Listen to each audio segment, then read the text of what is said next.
Eu acho que deve estar todo mundo aqui na aula, mas mesmo assim eu vou gravar e depois disponibilizo, que talvez vocês querem assistir de novo. A gente vai entrar numa etapa, que é a etapa de abordagem do paciente intoxicado. Na outra aula de toxicologia clínica, a gente estudou as síndromes tóxicas, que eram aqueles conjuntos, né? Aquele conjunto de sinais e sintomas que o paciente apresentava quando ele estava exposto a um grupo de substâncias. Agora a gente vai ver como é que faz a abordagem do paciente intoxicado, ou seja, como é que é o tratamento. E vocês vão ver que não tem muito antídoto e antagonista disponível. Porque a população em geral, ela pensa o seguinte, né? Ah, me intoxiquei, vou para o hospital, vai ter um antídoto para tratar essa intoxicação.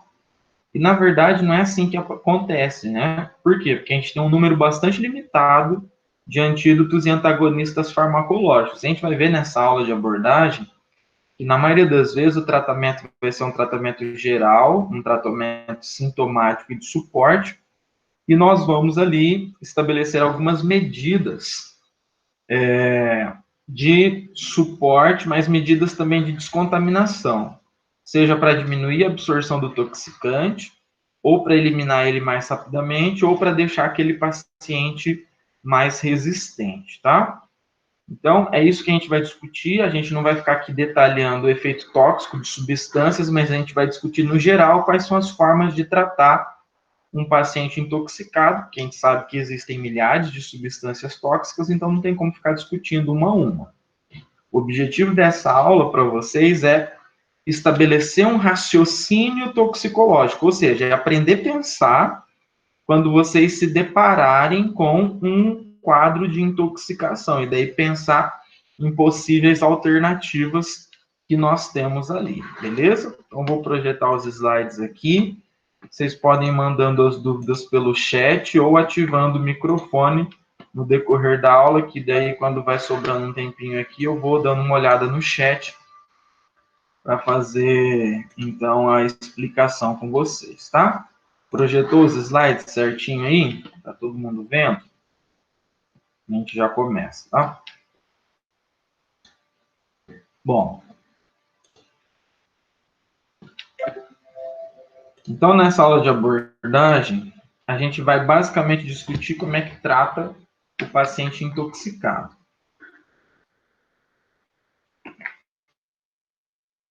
Como eu disse, na maioria das vezes vai ser um tratamento geral.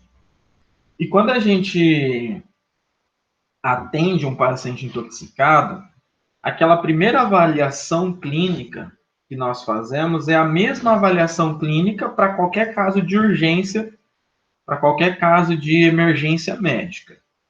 Quando eu era plantonista lá no Centro de Controle de Intoxicações, eu disse isso para vocês no começo do ano, né? Eu atuei 3 anos lá no CCI do HU.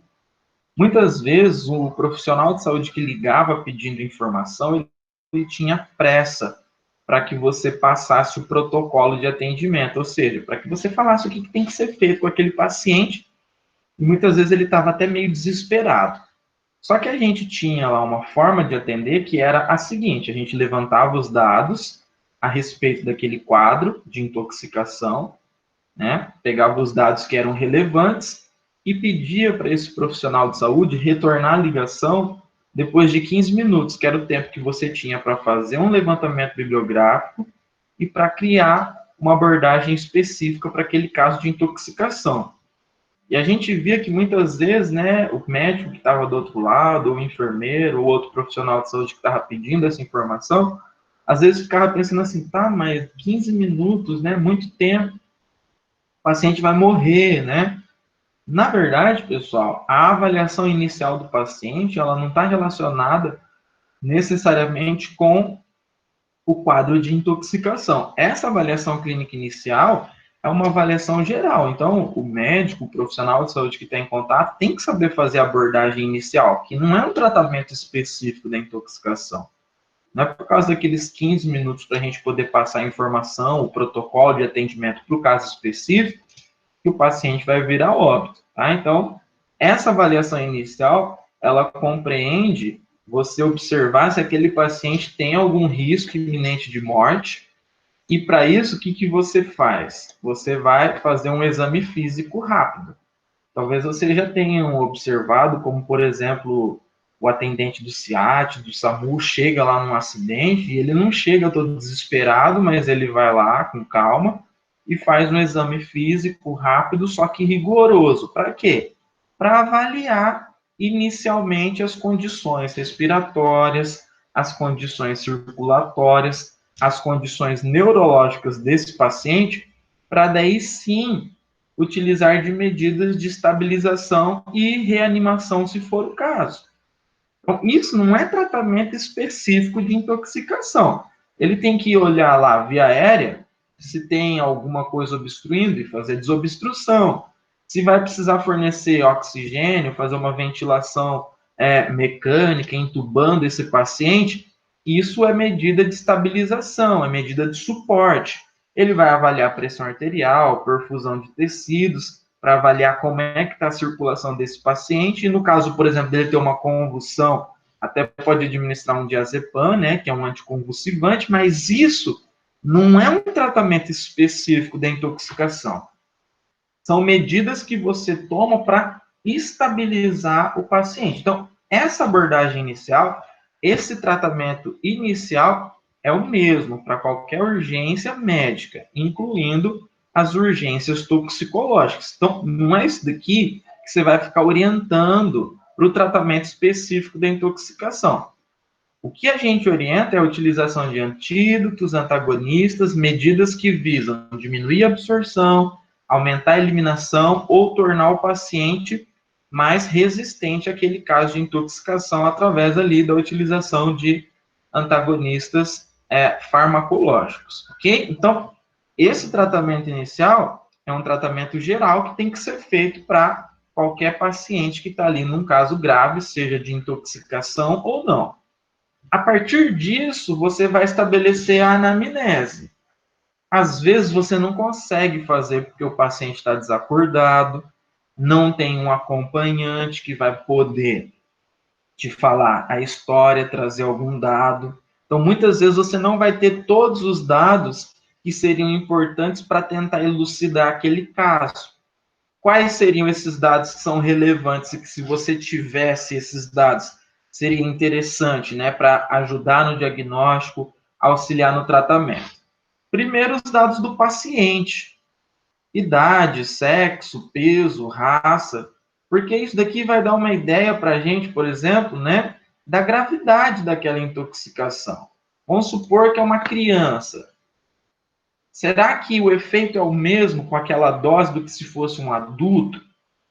Será que o peso influencia na intoxicação? Então, todas essas informações são importantes para você individualizar o tratamento desse paciente intoxicado.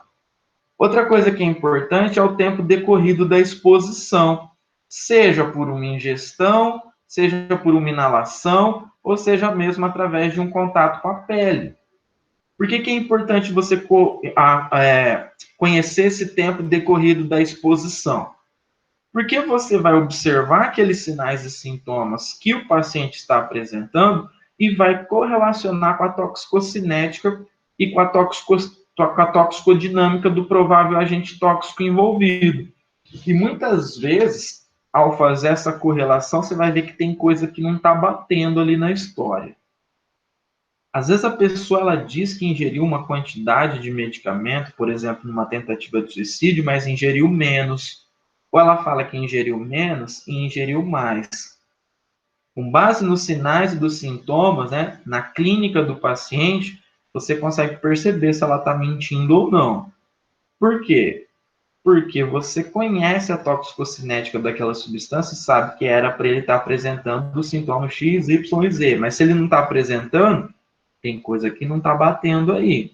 Eu já peguei casos de intoxicação onde, por exemplo, o marido chegou lá com a esposa desesperado porque a esposa tinha ingerido um monte de medicamento, né? Tava com a farmacinha lá toda vazia, uma sacola vazia, com um monte de cartela, e a mulher estava assintomática, né? E depois de uma conversa, você descobria que ela não tinha ingerido, ela tinha jogado na patente da descarga.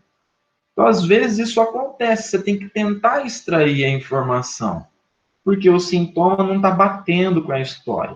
E o tratamento, ele vai ser baseado no quê? Na sintomatologia, e logicamente que você vai levar em consideração a história, mas sempre desconfiando que pode ter alguma coisa errada ali. Quando é tentativa de suicídio, a gente sempre desconfia. E às vezes a pessoa fala que tomou menos, mas ela tomou mais, porque ela quer morrer mesmo. E às vezes ela fala que tomou mais, mas tomou menos, porque era mais para chamar atenção. Então, é meio difícil você conseguir chegar aí num diagnóstico, mas com calma, né? Ali com um jeitinho, você vai conseguindo extrair as informações e fazer o tratamento mais individualizado, mais adequado para aquele paciente. Mesmo que duas pessoas entrarem em contato com a mesma substância, a abordagem ela pode ser diferente, tá? Por quê? Porque o caso vai variar de indivíduo para indivíduo. Uma outra informação, um outro dado importante é o local da intoxicação. O local onde a intoxicação aconteceu é importante porque ele pode nos dar uma ideia da intensidade e também do possível agente tóxico. Vamos supor que a intoxicação aconteceu no ambiente de trabalho. O que eu tenho nesse ambiente de trabalho que poderia estar causando essa intoxicação? Ou a intoxicação aconteceu lá na lavanderia, uma criança se intoxicou na área de serviço. O que eu tenho nesse ambiente que poderia ter causado a intoxicação compatível com os sintomas que essa criança está apresentando? Então, esses dados, eles são importantes, tá? Lógico que é interessante que você saiba qual é o agente tóxico envolvido, mas às vezes você não sabe qual é. Quando ele é desconhecido, o laboratório é muito importante para tentar fazer uma triagem e descobrir qual que é o agente tóxico. Quando ele é conhecido, fica mais fácil, né? Alguém viu a intoxicação acontecer, ou o próprio paciente relata qual foi a substância que causou dano, às vezes no caso de um acidente. Então, isso facilita o tratamento, né? Às vezes você suspeita de uma substância com base nos sintomas. Lembra quando a gente estudou síndrome tóxica? O estabelecimento da síndrome tóxica era importante porque daí a gente conseguia pensar num grupo menor de substâncias. Então, com base nos sintomas, você suspeita de alguma substância. Então, fica mais fácil para tratar o paciente. Vamos supor que o paciente chegou lá com uma síndrome colinérgica. Você sabe que você vai ter que administrar atropina. Então, isso ajuda, tá? No diagnóstico e, consequentemente, no tratamento desse paciente. Um outro dado relevante é a circunstância. Pode ser acidental ou intencional. Os casos intencionais geralmente são mais graves, porque daí a pessoa ela quer que a intoxicação aconteça, então geralmente ela se expõe a uma dose ou uma concentração maior. No caso de acidentes, acabam sendo aí menos graves. Logicamente que tem acidente que é grave, mas quando a gente compara com casos intencionais, a estatística nos mostra que os casos intencionais eles são mais graves, tá?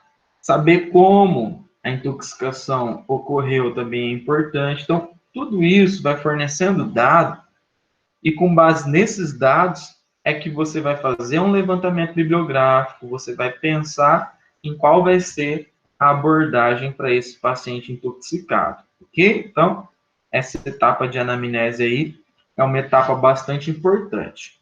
A partir do momento que você conseguiu fazer ela, levantar os dados, aí sim você vai começar a pensar no tratamento específico através do uso de antídotos e antagonistas. Vamos supor que você tem lá um caso de intoxicação onde a pessoa ingeriu uma substância. Faz de conta que ingeriu lá uns comprimidos aí, ok? Professor, do quê? Escolhe um medicamento aí que você quer, que você sabe que é tóxico. Ingeriu, professor, paracetamol. Quanto? Sei lá, uns 20 comprimidos, né? De 500 miligramas. Dá lá 10 gramas, né? 10 gramas a gente já sabe que é hepatotóxico. Então, vamos supor que a pessoa ingeriu paracetamol. O que vai acontecer com essa concentração ao longo do tempo? Vai crescendo, né? Então, a concentração vai aumentando até atingir um pico e depois ela cai ao longo do tempo, certo? Se fosse uma substância administrada por uma via onde não precisa ter absorção, começava aqui em cima e só ia caindo. Mas a gente está começando uma concentração zero, essa concentração vai aumentando até atingir um pico, e depois ela é eliminada ao longo do tempo. Como a gente utilizou, né, uma dose que eu falei que é hepatotóxica, então você vai ultrapassar a faixa tóxica. Se eu ultrapasso a faixa tóxica, então quer dizer que eu tenho sinais e sintomas da intoxicação pelo paracetamol, que é o que a gente está usando aí para exemplificar, tá? Professor, o que eu posso fazer, então, para tratar o paciente que se intoxicou por paracetamol através da administração de antídotos e antagonistas? Basicamente, os antídotos e antagonistas, eles podem agir de 3 maneiras, tá, pessoal? A primeira maneira que eles podem agir é diminuindo a absorção. Então, a substância, no caso o paracetamol estava sendo absorvido, eu estabeleci alguma medida que diminuiu a absorção dele. Então, eu não vou atingir aquele pico, eu não vou ultrapassar a faixa tóxica, e depois ele vai sendo eliminado. Professor, o que eu posso fazer, por exemplo, para diminuir a absorção? No decorrer da aula, a gente vai dar alguns exemplos, mas vamos supor que você vai lá e faz uma lavagem gástrica. Eu vou explicar daqui a pouquinho para que serve a lavagem gástrica, mas resumidamente é para tirar aquilo que está no estômago e que ainda não foi absorvido. Se eu faço essa lavagem precocemente, antes da substância ser completamente absorvida, né, porque quando chegou aqui já era. Então, se eu faço essa lavagem gástrica precocemente, o que vai acontecer? Eu vou diminuir a absorção do paracetamol e não vou atingir aquele pico que eu atingiria se eu não tivesse estabelecido nenhuma medida, nenhum tratamento específico, tá? Então, uma das coisas que eu posso fazer é diminuir a absorção. Outra coisa que eu posso fazer é tentar aumentar a eliminação. E a gente vai ver depois algumas medidas que aumentam a eliminação. Por exemplo, você fazer alteração de pH, né, para eliminar mais as substâncias pela urina, tentar formar produtos de complexação que sejam menos tóxicos. A gente vai discutir algumas medidas aí, tá? Mas a segunda forma como os antídotos e antagonistas podem agir é aumentando a eliminação da substância. E a terceira forma como os antídotos e antagonistas podem agir é aumentando o limiar de ação não tóxica. Dá uma olhada aqui. Antes eu tinha uma concentração que era considerada tóxica, que era essa concentração aqui, ó. Agora, essa concentração é maior. Professor, como assim? Sempre que você estabelece alguma medida que estabiliza o paciente para tratar ele, por exemplo, um antagonista farmacológico, aquela mesma concentração que causava dano, agora precisa estar numa concentração mais alta para causar o mesmo dano.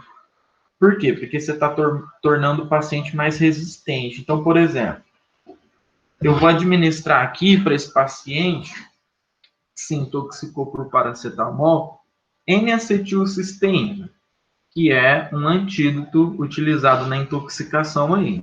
Então, se eu administrar N-acetilcisteína, aquela mesma concentração não vai causar dano, precisaria de uma concentração maior.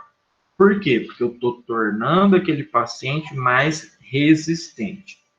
Qualquer medida de estabilização, tá, ou tratamento específico com antagonistas farmacológicos torna o paciente mais resistente e, consequentemente, aumenta esse limiar aqui de ação não tóxica. Ok? Então, são 3 formas basicamente utilizadas para tratar o paciente: tentar diminuir a absorção, tentar aumentar a eliminação ou aumentar o limiar de ação não tóxica, e é isso que a gente vai começar a exemplificar a partir de agora.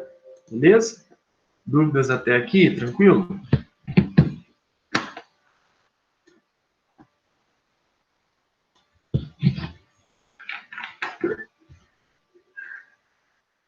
Vamos lá, então. A gente vai começar a discutir cada uma das medidas que podem ser tomadas, tá bom? Vamos começar com medidas que diminuem a absorção.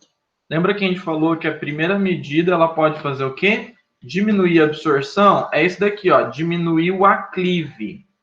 ou seja, a subida da curva lá, tá? Diminui o aclive da curva tempo-resposta, ou seja, eu estou diminuindo a absorção. O que pode diminuir a absorção? Logicamente que vai depender do tipo de exposição, da via pela qual você se expôs, e vamos começar então com ingestão.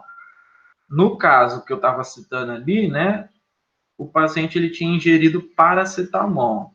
Então, quando você ingere uma substância, pessoal, e aquela ingestão que você fez, ela é uma ingestão, vamos dizer assim, precoce, não faz muito tempo que ingeriu, você pode fazer a lavagem gástrica. A lavagem gástrica ela vai ser mais efetiva nas primeiras horas. Por quê? O objetivo da lavagem gástrica é retirar aquele conteúdo que você tem no estômago. Você vai passar uma sonda, que é uma sonda nasogástrica, então ela vem aqui, ó, até no estômago, tá? E daí, por essa sonda, você vai jogar solução fisiológica, soro fisiológico. E depois você vai recolhendo aquele conteúdo, você vai lavando. O paciente ele vai estar deitado, em decúbito lateral esquerdo, você joga a solução fisiológica, recolhe por gravidade. Joga de novo, recolhe. Você vai lavando até aquela solução fisiológica ficar transparente, límpida. Então, ali você sabe que todo o conteúdo que estava no estômago foi removido. Portanto, lavagem gástrica vai servir quando? Quando ainda a substância não foi completamente absorvida, ou seja, nas primeiras horas. Se a substância demora 2 horas para ser absorvida e já faz 8 horas que a pessoa se expôs, vai adiantar fazer lavagem gástrica? Não. Por isso que quando eu falei lá atrás, dentre os dados relevantes, é importante eu saber o tempo decorrido da exposição, da ingestão. Porque se faz tempo, eu não faço lavagem gástrica. Se faz pouco tempo, eu faço. Então, tá entendendo? A medida ela vai ser tomada com base no caso clínico. Se faz pouco tempo que ingeriu, nas primeiras horas, eu vou fazer a lavagem gástrica porque ainda tem coisa ali no estômago que pode ser retirada. Se faz muito tempo e já passou aquele tempo para ser absorvida, não vai adiantar nada eu fazer a lavagem gástrica, porque a lavagem gástrica só vai tirar o que ainda está no estômago. Então, se foi ingestão e faz pouco tempo que ingeriu, posso fazer lavagem gástrica. Antigamente, o pessoal até provocava o vômito, né?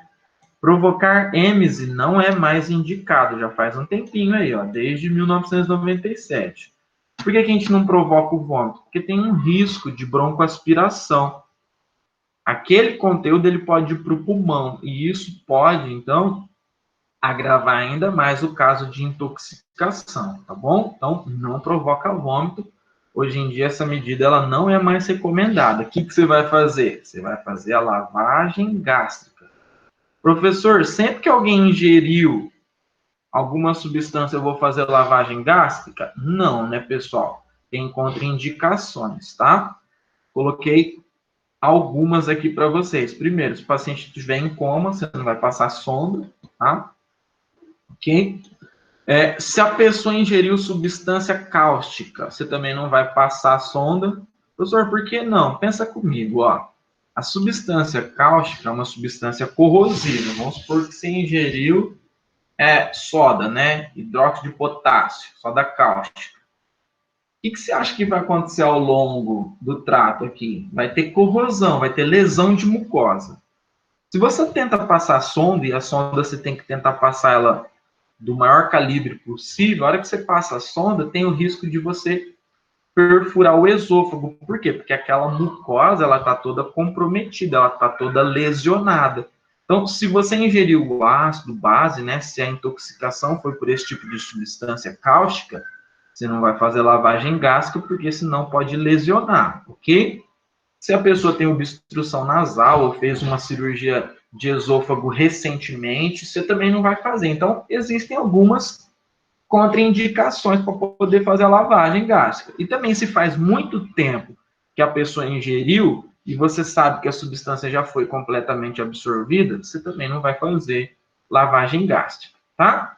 Mesmo fazendo a lavagem gástrica com todo cuidado, ainda você pode ter algumas complicações. Às vezes você vai ter um sangramento nasal, né, epistaxe, Porque na hora de passar a sonda, pode lesionar. Mesmo ele não tendo ingerido substância cáustica, só o fato de passar, logicamente você vai lubrificar ela antes, mas só o fato de passar a sonda já pode lesionar. A arritmia cardíaca é bem pouco frequente, tá? Coloquei aqui só para vocês saberem que pode acontecer. A aspiração pulmonar também pode acontecer, mas é menos frequente do que se você, por exemplo, provocasse o vômito.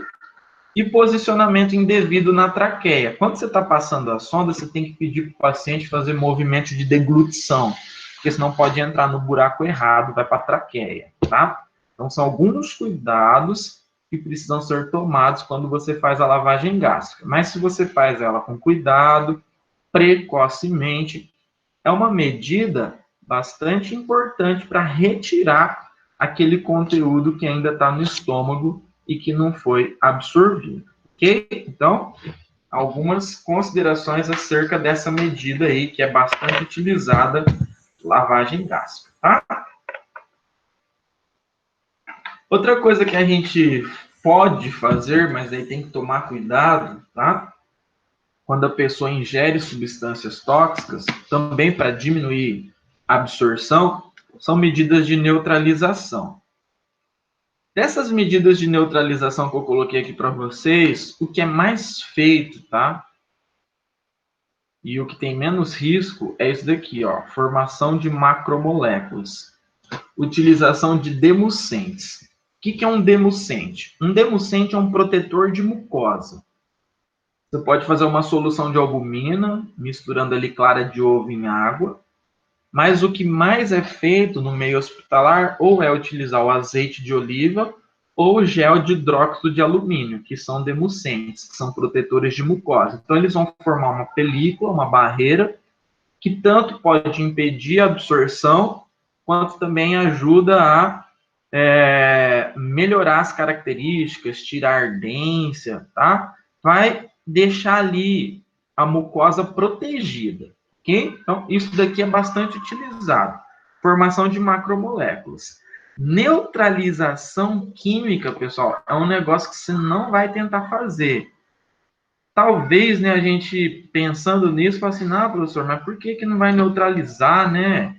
Faz sentido neutralizar. Pensa comigo, professor, se o cara ingeriu um ácido, eu vou dar uma base fraca, né, para neutralizar. Ou se ele ingeriu uma base forte, eu vou dar um ácido fraco para neutralizar. Faz sentido, né, se a gente pensar só no processo de neutralização química. Só que você tem que pensar que isso está acontecendo dentro do organismo, ali no estômago, por exemplo, nas mucosas. E quando uma reação de neutralização acontece, ela libera muito calor. É uma reação exotérmica. E essa reação exotérmica que libera calor pode causar uma lesão maior ainda, quando você se expôs já a uma substância que é cáustica, como um ácido forte ou uma base forte. Então, essa medida de neutralização química a gente não faz, tá? Não deve ser feita. Já esse processo de precipitação do agente tóxico só vai ser feito em alguns casos específicos. Para falar a verdade, enquanto eu fui plantonista, nunca vi fazer isso daqui, nem indiquei para nenhum caso, tá? Mas dependendo da substância, você pode tentar precipitar ela. Mas isso daqui é pouco feito, tá? Mas só para vocês saberem que existe. É uma medida aí que também visa a diminuição da absorção, ok? Então, aqui também quando você ingere substâncias. Um outro composto que é bastante utilizado, esse daqui com certeza vocês já ouviram falar, é o carvão ativado. Também vai ser uma medida para diminuir a absorção quando você faz ingestão de substâncias. O carvão ativado, ele é um composto adsorvente. O processo é adsorção, não é absorção, é adsorção, ok? Adsorção. O que é esse processo de adsorção química? É uma ligação que vai acontecer entre o carvão e o toxicante, é uma ligação química. O carvão, quando ele tem afinidade pelo toxicante, e ele não vai ter afinidade com qualquer toxicante, eu vou exemplificar para vocês daqui a pouco, mas se ele tem afinidade, o que acontece? Ele se liga no toxicante, e como o carvão ativado ele não será absorvido, ao longo do trato gastrointestinal, né, do trato digestório, o que acontece? Eu vou eliminar ele pelas fezes junto com o toxicante. Não sei se todo mundo já viu o carvão ativado, mas é como se fosse um carvão mesmo, tá? Esses carvão que a gente utiliza no churrasco aí, como se fosse ele triturado. Lógico que não é o carvão que a gente utiliza para fazer o churrasco, mas é uma matéria orgânica, geralmente você mistura ali casca de coco com alguns outros compostos que têm um poder de absorção grande, queima isso e faz o carvãozinho ali, que tem um poder de absorção bastante grande, que no caso é o carvão ativado. Esse carvão ativado a gente vai passar pela sonda, por exemplo. Se eu fizer a lavagem gástrica, eu posso passar o carvão pela sonda diluído em água ou soro fisiológico. Se eu não passei a sonda, eu vou diluir isso em água, num copinho, e vou dar para o paciente ingerir, tá? A dose é cerca de 1 grama por quilo, quando a gente pensa em criança. Adulto varia ali de 60 a 100 gramas, tá? Geralmente uns 50 gramas já são suficientes. É tipo um copinho de café, sabe aqueles copinhos pequenininhos de café? A gente media nele. Então pegava um copinho de café, aquilo ali era uma dose de carvão ativado, você diluía em água, passava pela sonda nasogástrica ou dava para o paciente ingerir. Aí esse carvão vai se ligar ao toxicante. Como o carvão ele não é absorvido, o que acontece? Se elimina ele pelas fezes, tá? Só que o carvão, pessoal, ele é constipante. Então, ele pode diminuir o trânsito intestinal. Portanto, sempre que a gente administra o carvão ativado, a gente dá junto um laxante. Para quê? Para eliminar normalmente, senão a pessoa fica constipada.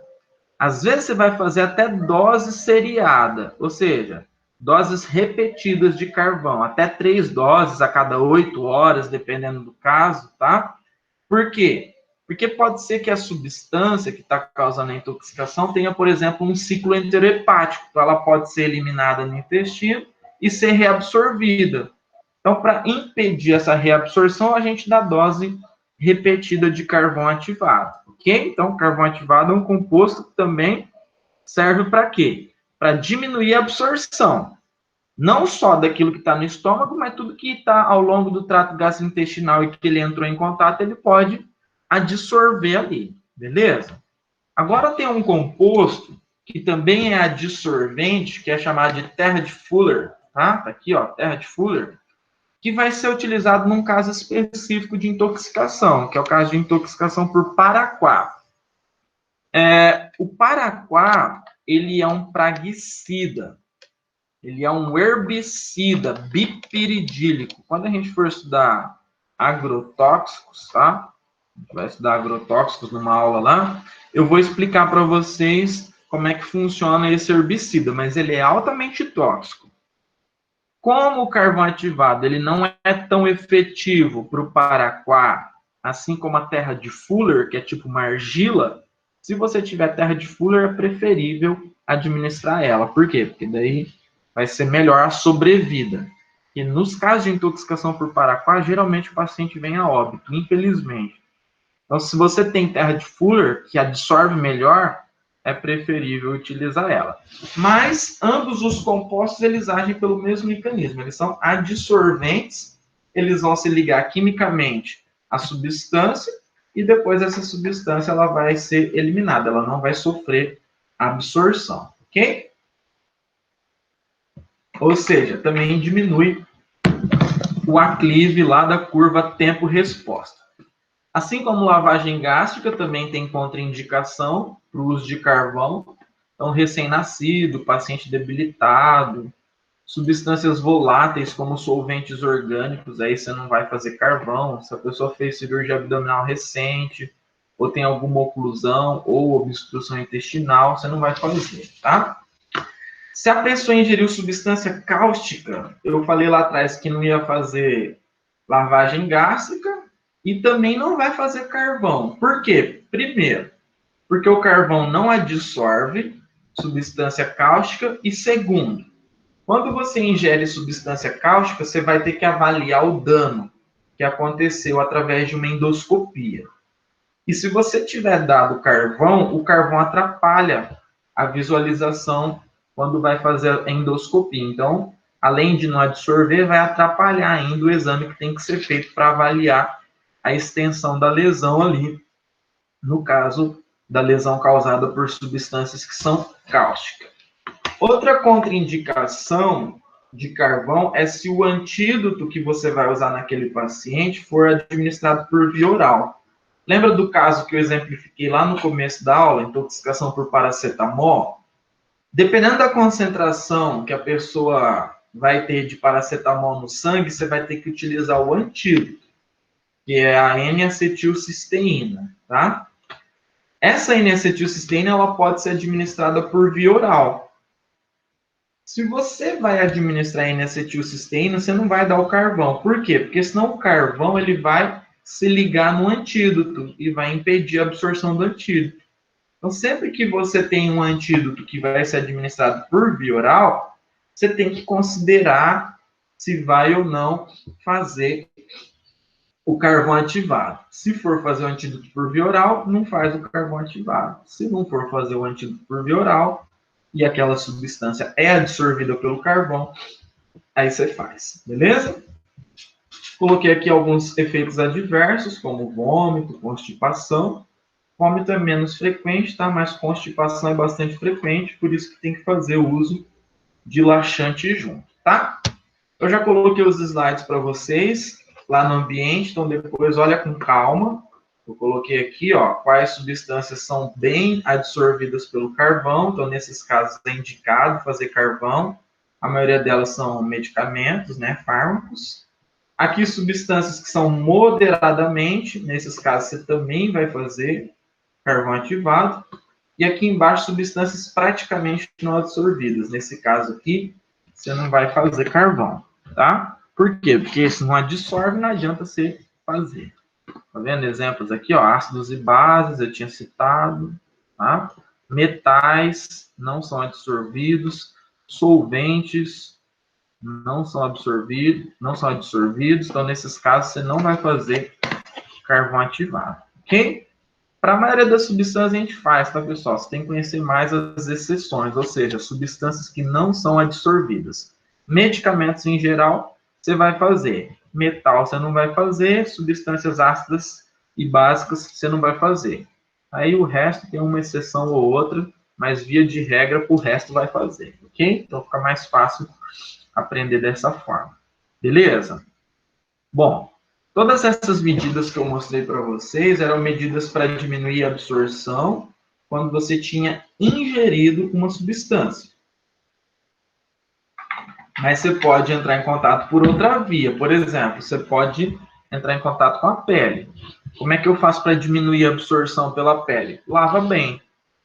A substância que está na pele, para ela não ser absorvida, você lava bem com água. No máximo, água com sabão neutro. Ah, professor, posso neutralizar? Pessoal, é complicado esse negócio de neutralização, tá? O que eu indico? Não tente neutralizar, porque senão, às vezes, você pode até causar uma lesão maior, ok? Se não fizer do jeito certo. Então, lavar bem já é suficiente. Lava bem com água e sabão. Logicamente, não vai ser com água quente, né? Para não abrir os poros e não facilitar a absorção. É água na temperatura que está saindo do chuveiro ali, do ambiente, gelada mesmo, ok? Vai lavar bem mesmo. Tomar cuidado com o local onde a substância pode se depositar, por exemplo, região subungueal, né, debaixo das unhas. Então, esses lugares assim, lava bem, porque senão a substância pode continuar em contato ali e vai sendo absorvida ao longo do tempo, tá?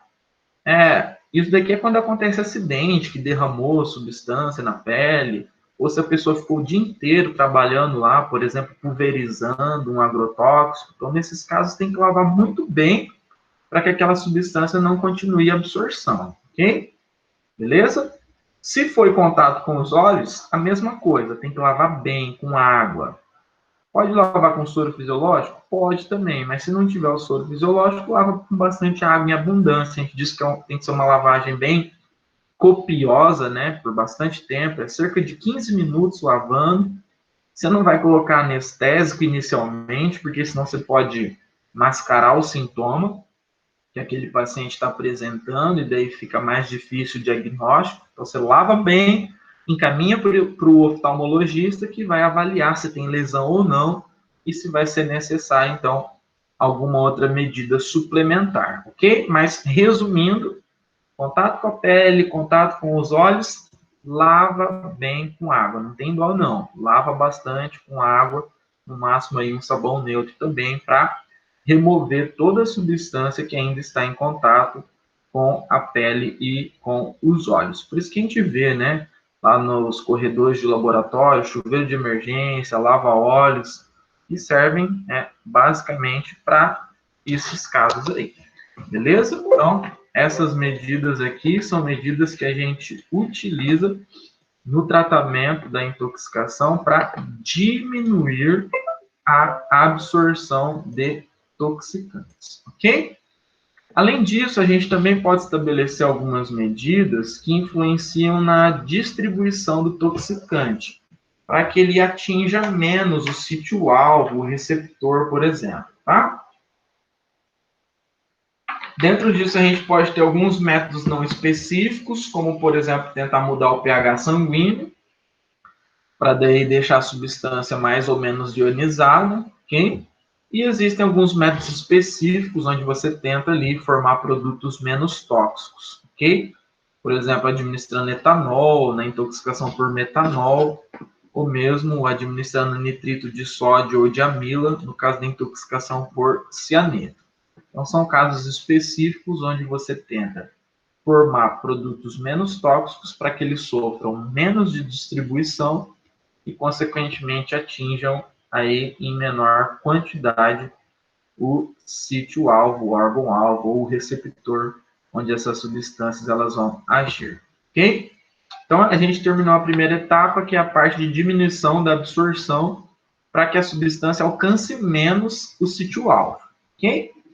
Agora, uma outra forma que eu citei lá atrás é aumentar a eliminação, ou seja, aumentar o declive da curva tempo-resposta, ok? Eliminar mais rapidamente o toxicante. Como é que eu faço para eliminar mais? A gente sabe que a principal forma de eliminação de toxicantes é pelo rim. Então, eu posso estabelecer medidas que vão causar uma diurese renal. O que eu posso fazer para eliminar mais a substância pela urina? Posso tentar fazer poliúria aquosa, ou seja, eu dou mais líquido, mais água para o paciente beber, ok?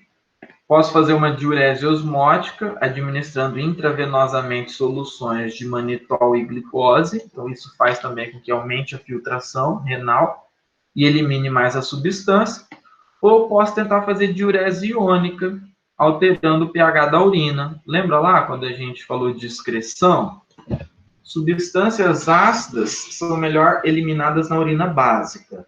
E substâncias básicas são melhor eliminadas na urina ácida, por causa da questão de formação dos compostos ionizados, lembra, né? Então, vamos supor que a substância é ácida, por exemplo, salicilato, barbitúrico, tem característica ácida. O que eu vou fazer? Alcalinizar a urina para eliminar mais rápido. Se é uma substância de caráter básico, como as anfetaminas, eu posso acidificar. Isso você vai fazer, tá, pessoal? Poliúria aquosa, diurese osmótica ou mesmo diurese iônica, quando o rim está funcionando normalmente, tá?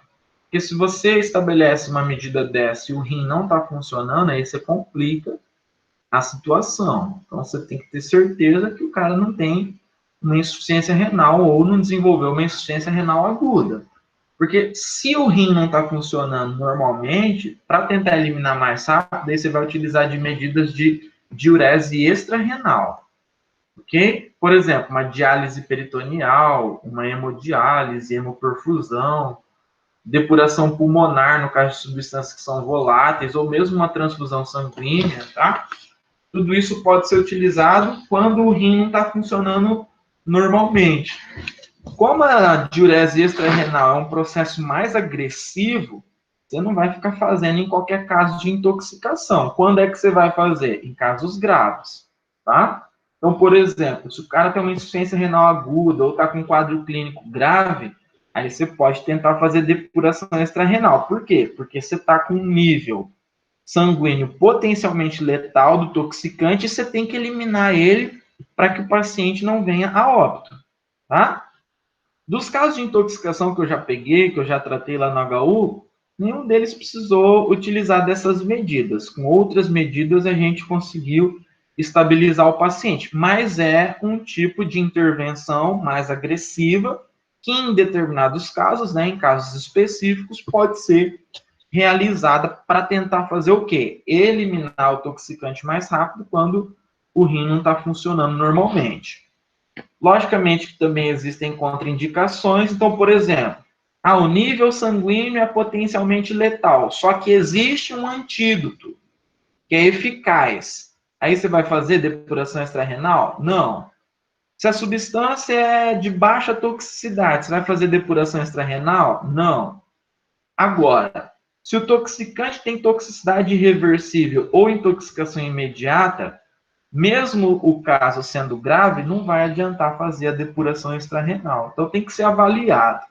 Se o cara tem insuficiência renal aguda, o quadro clínico é grave, com o quadro, né, nível sanguíneo potencialmente letal e não tem antídoto que é específico para aquele caso, aí sim você vai tomar esse tipo de abordagem, que é uma abordagem aí, um método um pouco mais invasivo do que a diurese renal, ok? Então, para vocês saberem que é um método utilizado para eliminar substâncias, ok? Outra coisa que a gente pode fazer também para aumentar a excreção de substâncias é administrar cloro ou cálcio. Aí são casos específicos de intoxicação por brometo ou radônio. Nunca peguei esses casos de intoxicação aqui, mas se alguém se deparar com esse caso, pode ser utilizado essas substâncias. E agora sim, né? Complexação é bastante utilizada. O que é complexação?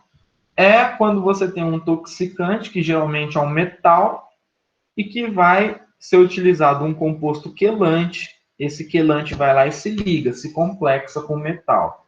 Aí ele se complexa com o metal e você elimina esse toxicante.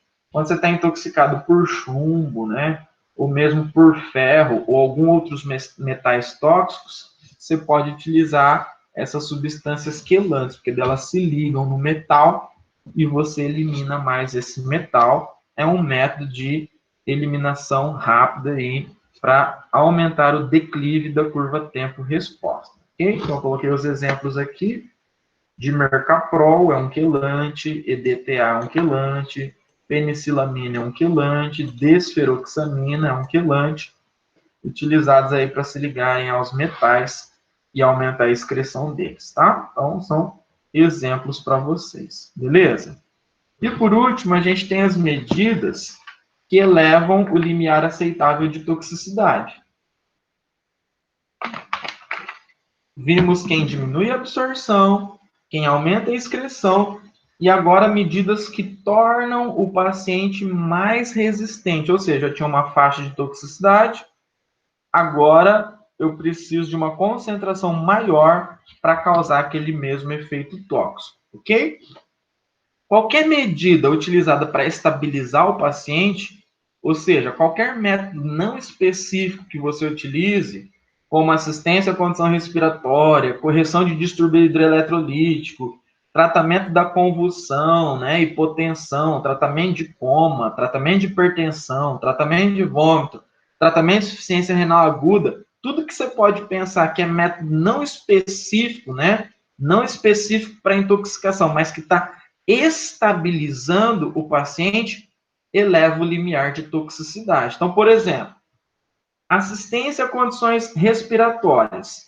O cara se intoxicou lá por monóxido de carbono, que é um gás tóxico. O que o monóxido de carbono faz? Ele se complexa com a hemoglobina, formando carboxiemoglobina, que daí não transporta oxigênio para os tecidos.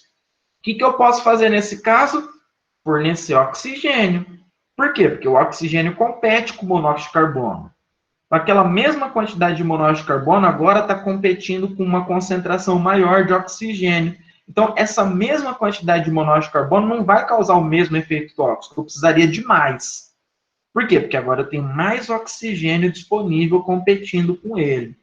Então, essa assistência à condição respiratória está aumentando o limiar de toxicidade. Se você corrige um distúrbio hidroeletrolítico, vamos supor que aquele toxicante ele causou lá uma síndrome de acidose metabólica, né? A pessoa está com um processo de acidose e você corrige essa acidose com bicarbonato, por exemplo, essa correção do distúrbio hidroeletrolítico faz com que aquele toxicante já não cause mesmo dano. Ele só vai causar o mesmo dano se ele agora estiver numa concentração mais alta. Então, está entendendo? Qualquer medida que estabiliza o paciente torna ele mais resistente. Aquela mesma concentração do toxicante não causa o mesmo dano. Eu vou precisar de uma concentração maior do toxicante para causar o mesmo dano. Ok? Então, são medidas para estabilizar. Essas que eu mostrei, não específicas. Aí nós temos os métodos específicos que contemplam a utilização dos antagonistas farmacológicos, ou seja, métodos específicos para o caso de intoxicação. Por exemplo, o cara ele está com uma síndrome colinérgica porque ele se intoxicou lá com um inseticida organofosforado ou carbamato. Lembra lá o que esses inseticidas fazem? Eles inibem a enzima colinesterase, né? A ASH. ASH é colinesterase, beleza? ASH. Então, eles inibem essa enzima aqui, ó, colinesterase. Quando eles inibem a colinesterase, acumula acetilcolina, síndrome colinérgica. O que eu vou fazer para tratar uma síndrome colinérgica? Vou dar um antagonista. Quem? Atropina. Então, a atropina é um antagonista farmacológico. Eu tinha acetilcolina ligando no receptor, agindo como agonista e causando a síndrome colinérgica. Agora eu estou dando atropina, que faz o oposto. Então, a acetilcolina liga e estimula, é agonista. A atropina liga e a atropina competindo. Agora, aquela mesma concentração de acetilcolina não vai causar o mesmo efeito. Por quê? Porque tem atropina ali competindo. Então, o antagonista farmacológico, ele também está tornando o paciente mais resistente e aumentando o limiar de toxicidade. Eu preciso de uma concentração maior agora do inseticida orgânico fosforado de carbamato para causar aquele mesmo efeito colinérgico. Por quê? Porque eu estou administrando atropina. É a mesma coisa se o cara intoxicou por paracetamol e eu dou N-acetilcisteína, que é um antídoto, que é um antagonista. Aquela mesma concentração de paracetamol não vai causar o mesmo dano, precisaria de uma concentração maior. Ou no caso da intoxicação por opiáceos e opioides, que são analgésicos potentes, se administra naloxona. Ou no caso da intoxicação por cumarínicos, que são anticoagulantes, né, que causam hemorragia, se administra vitamina K. E por aí vai, tá? Flumazenil, no caso da intoxicação por benzodiazepínico. Tudo isso é método específico que torna o paciente mais resistente, que torna ele, então, apresentando menos sintomas quando comparado à não utilização dessa substância, tá? Também tem algumas vias alternativas, por exemplo, pralidoxima é um composto que reativa a colinesterase. Lembra que eu falei do organofosforado e do carbamato? O que eles fazem? Eles inibem a colinesterase. O que a pralidoxima faz? Ela vem aqui, e reativa. Você só vai usar pralidoxima se foi intoxicação por organofosforado, tá? Ah, professor, por quê? Porque a intoxicação por organofosforado é irreversível. Ele liga na enzima e não desliga mais. Então, eu preciso reativar a enzima com quem? Pralidoxima. Como o carbamato ele se liga de forma reversível, você não vai dar pralidoxima. Não precisa reverter, porque a reversão é espontânea, tá?